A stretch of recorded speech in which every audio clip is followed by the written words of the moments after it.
Waba warigeze kurwara iryinyo ukibaza icyo wakora bikagushobera? Waba se warigeze urwara indwara yo gucukuka amenyo ukaba wibaza icyo wakora? Waba ufite iryinyo ryatobotse ariko ukaba wibaza umuti warigukiza?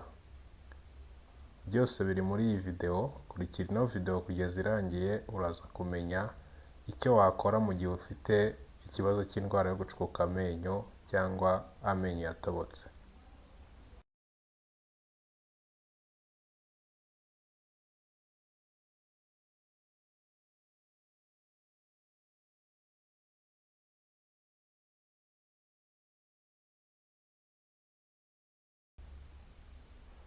Gira ubuzima wowe udukurikira umunsi ku munsi aho uherereye hose hirya no hino ku isi, nizere ko umeze neza. Niba kandi utameze neza ndagusaba kwihangana kuko ejo bizamera neza. Uyu munsi ngiye kukubwira ibintu 5 by'ingenzi wakora mu gihe waba ufite amenyo yatobotse. Mu gihe waba wagize ikibazo cyo guhura n'indwara yo gucukuka amenyo, aha ngiye kugusobanurira neza ese wakora iki, ni uwuhe muti wakoresha iyo ndwara igakira burundu. Ndatangira nkwifuriza kugira umwaka mushya muhire wa 2026. Nizere ko uwabanje wawushoje neza. Niba utarawushoje neza kandi uharanire kugira ngo uyu nguyu uzawusoze amahoro kandi uwusoze neza, uwusoze ugera ku ntego wihaye. Ibimenyetso 5 by'indwara yo gucukuka amenyo ndetse n'ibintu 5 wakora kugira ngo iyo ndwara uyivure utagombye, bitagusabye ibintu byinshi. Ndaza kujya ngenda mvuga ikimenyetso kigaragaza ko iryinyo ryawe riri mu byago byo gucukuka cyangwa se ryamaze gucukuka, hanyuma nkubwire n'icyo wakora. Ku bantu batarebye ubusobanuro bw'indwara yo gucukuka amenyo ndetse n'abantu bakunda kwibasirwa n'indwara yo gucukuka amenyo, mushobora gukanda kuri link iri muri description y'iki kiganiro ukabanza ukareba ese indwara yo gucukuka amenyo ni iki, iterwa n'iki, hanyuma ukaza gukurikira usobanukiwe neza kuko ntabwo ndi buyigarukeho cyane. Ndaza kuvuga noneho nkubita mbangura. Icyo ngusaba rero ni ukuntiza iminota yawe 10 yonyine, ubundi ukaba wamaze gusobanukirwa n'icyo wakora mu gihe warwaye indwara yo gucukuka amenyo. Mu bimenyetso twabonye by'indwara yo gucukuka amenyo harimo icya mbere inono. Inono akabara k'umweru kaza ku ryinyo, abantu benshi bakunze no kwitiranya n'ubwiza, ariko mu buryo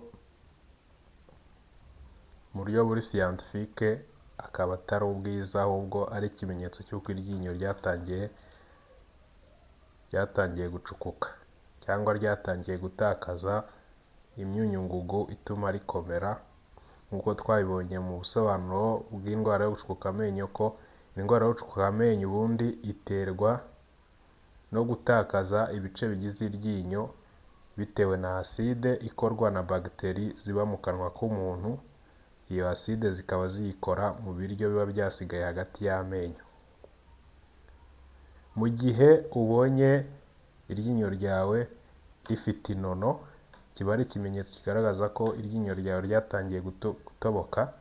Aha rero icyo uba ugomba gukora cy'ibanze kandi kigatuma iryinyo ryawe rikira, iyo ukoze isuku y'amenyo neza, koza amenyo yawe mu gitondo na nimugoroba ugiye kuryama,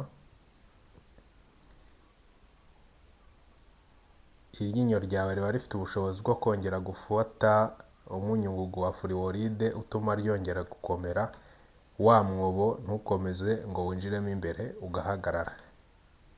Icyo gihe uwo wari umuti urambye rwose utagombeye kujya kwa muganga, iryinyo ryawe rikaba rizima ntirikomeze gucukuka. Aha turagaruka ku ngingo yo kuborosa cyangwa koza amenyo. Abantu benshi bibwira ko kuba woza inshuro nyinshi ku munsi aribyo byonyine bishobora gutuma ugira amenyo meza cyangwa se ugira ubuzima bwiza bwo mu kanwa. Nabyo nibyo, ariko igihe ubikorera ni ingenzi cyane. Ibyo bintu tuzabigarukaho, tuzabikorera video yabyo irambuye y'igihe ugomba gukorera koza amenyo, amasaha yemewe, ndetse n'uburyo ugomba kubikora n'iminota ugomba kumara. Ikimenyetso cya kabiri kikwereka ko iryinyo ryawe rishobora kuba rigiye gucukuka cyangwa ufite ubuzima bubi bwo mu kanwa ni ukugira impumuro mbi mu kanwa. Kwa kundi ugahumeka ukumva uri gutanga umwuka mubi mu kanwa. Iki ni ikimenyetso mpuruza kigaragaza ko mu kanwa kawe harimo bagiteri zishobora kwangiza amenyo ndetse n'ibindi bice byo mu kanwa nk'ishinya, ndetse no mu kanwa ku rurimi, umuhogo n'ibindi bice byo mu kanwa bitandukanye. Igihe rero wumva ufite impumuro mbi mu kanwa, ni ikimenyetso mpuruza. Ikintu cya mbere uba ugomba gukora ni ukwita ku isuku yawe yo mu kanwa, ukoza amenyo yawe yose neza inshuro zagenwe ku munsi, 2 mu gitondo na nimugoroba nibura, ukoza n'ururimi. Ibyo bintu nubikora ukumva iyi ndwara ntihagaze yo kunuka mu kanwa cyangwa impumuro mbi mu kanwa, uzaba usabwa kujya kwa muganga kugira ngo bagusuzume bamenye ikindi kibazo kibitera. Icyo gihe uzahava umenye neza ikintu wakora kugira ngo ibyo bihagarare burundu. Ikintu cya gatatu ugomba gukora kikwereka ko iryinyo ryawe ryacukutse, iki ni ikimenyetso cya gatatu, ni ukuba harimo umwobo ugaragara n'amaso. Mu gihe wabonye muri menyo yawe hatangiye kuzamo umwobo ugaragara n'amaso, icyo ni ikimenyetso kigaragaza yuko nyine amenyo yawe already yamaze gucukuka. Hashobora kuba harimo umwobo ariko utakurya. Icyo gihe umwobo utari wagera mu gice cyo hagati, aricyo gituma umuntu atangira kuribwa. Iki gihe ikintu uba ugomba gukora ni ukujya kwa muganga w'amenyo akagusuzuma, akakubwira se iri ryinyo nubwo ryacokotse gutya rikaba ritakurya twarikorera iki. Ikimenyetso cya kane kikwereka ko iryinyo ryawe ryacukutse ni uko iryinyo riba ryatangiye kukurya noneho. Iryinyo ryatangiye kukurya ryaracitsemo umwobo, ubwo icyo ni ikimenyetso noneho uba utangiye kwinjira muri risike y'uko iryo ryinyo rishobora kuzakuka. Ariko se hari abantu bagira ikibazo cyo gucukuka amenyo ukaribwa, ejo bigahagarara ukumva birakize. Biriya ntabwo biba bishatse kuvuga yuko wa mwobo wahagaze, kuko nubwo iryinyo ryaba ritari kukurya ariko za bagiteri zo ziba zikiri muri wa mwobo. Uko ibiryo bigenda bifatamo byigumiramo rwose, iryinyo rigakomeza rigatoboka, rukazashiduka noneho risigaye ryageze mu mwobo wageze mu mutima w'iryinyo. Bikaba ari nabyo bishobora kuvamo ko bishobora kwataka ibindi bice bikikije ishinya, ugasanga umuntu yabyimbye. Bitangira umwobo utakurya, byakwinjira mu gice cyo hagati cy'iryinyo, ugatangira kurya ibintu birimo isukari ukababara. Waba utabiriye ntubabare, icyo ni ikimenyetso kigaragaza ko iryinyo riri kugenda, umwobo uri gukomeza winjiramo imbere, bikazagera aho noneho bikinjira mu mutima w'iryinyo. Wajya urya ibintu bishyushye ukababara, washyiramo ibikonje ntubabare. Icyo gihe ni ikimenyetso kiba kigaragaza ko iryinyo ryawe ryageze mu mutima w'iryinyo. Igihe bimeze gutyo rero wakora iki?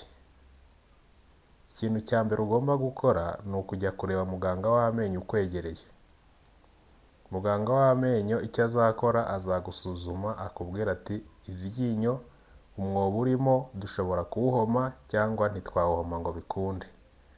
Niba kuwuhoma bishoboka barabigukorera, niba bidashoboka kandi bikaba ari ngombwa ko iryo ryinyo bararikura, ariko banakugira inama y'icyo wakora nyuma y'uko utakaje iryinyo, kuko iryinyo iyo rikutse ntago bivuze yuko biba birangiye, haba hakiri n'ubundi buryo yuko ushobora gukoresha insimburangingo z'iryinyo muri wa mwanya bakuyemo iryinyo ugashyiramo irindi ryinyo ry'irikorano ugakomeza kugira ubuzima bwiza. Tandukana rero n'abantu bakubwira ngo umuti w'iryinyo ni ukurikura. Ibyo mbihakanye mu ntangiriro z'umwaka w'2026. hariho ibintu byinshi bashobora gukorera iryinyo ryatobotse. Abaganga b'amenyo nibo bonyine babikora. Mu gihe rero ufite iryinyo ryatobotse, irinde kuvuga ngo utegereze ko rizakurya ubone uko barikura. Oya, gera kwa muganga hakiri kare bagufashe, niba bashobora kurivura mu bundi buryo barivure hakiri kare, ubonereho gutandukana n'ingaruka zo gukuka amenyo hakiri kare. Ibyo tuzabivuga muri video izakurikiraho. Ingaruka zo gutakaza amenyo tuzabibona hano kuri iyi channel. Abantu mudukurikira rwose mudukurikire mubyitayeho, kuko muzamenyera byinshi hano ku bijyanye n'ubuzima bwo mu kanwa. Ikimenyetso cya gatanu, aricyo kimenyetso karundura cya nyuma, kikwereka ko iryinyo ryawe ryatobotse kandi kiza kirangiza. Mu gihe bya bimenyetso byose uko ari 4 navuze haruguru bivuyeho, umwobo w'iryinyo ukaba waratangiye kwinjira mu mutima, bagiteri zigakomeza zikarenga mu mutima w'iryinyo, zigatangira noneho kugera mu bice bikikiza iryinyo, harimo igufwa ndetse n'ishinya ikikije iryinyo. Ni hahandi usanga umuntu yatangiye kubyimba ishinya. Ugasanga umuntu yatangiye kubyimba ishinya, ari ikimenyetso kigaragaza ko bagiteri zabayemo nyinshi, noneho cya kibyimba kigatangira no kuzamo amashyira, ku buryo iyo kitavuwe gishobora guteza n'izindi ngaruka tuzavuga muri video z'ubutaha. Izo ngaruka kandi zikaba zishobora kugira ku buzima bwawe bwose, apana ubwo mu kanwa gusa. Iki gihe rero wabonye umuntu warwaye iryinyo rigatoboka, bikazagera aho bikurya bikabyimba, ishinya ikabyimba, nta kindi uba ugomba gukora, uba ugomba kujya kwa muganga. Kwa muganga niho bahita bakubwira bati ibi bintu wabikora bikagenda gutya. Ndagira ngo nshishikarize abantu kujya bajya kwisuzumisha indwara z'amenyo, habe naho niyo byaba ritakurya iryinyo cyangwa nta kindi kibazo ufite mu kanwa, buri mezi 6 ugomba kujya ujya kwisuzumisha indwara zo mu kanwa, kugira ngo urebe niba nta ndwara irimo itaratangira kugaragaza ibimenyetso wowe utazi.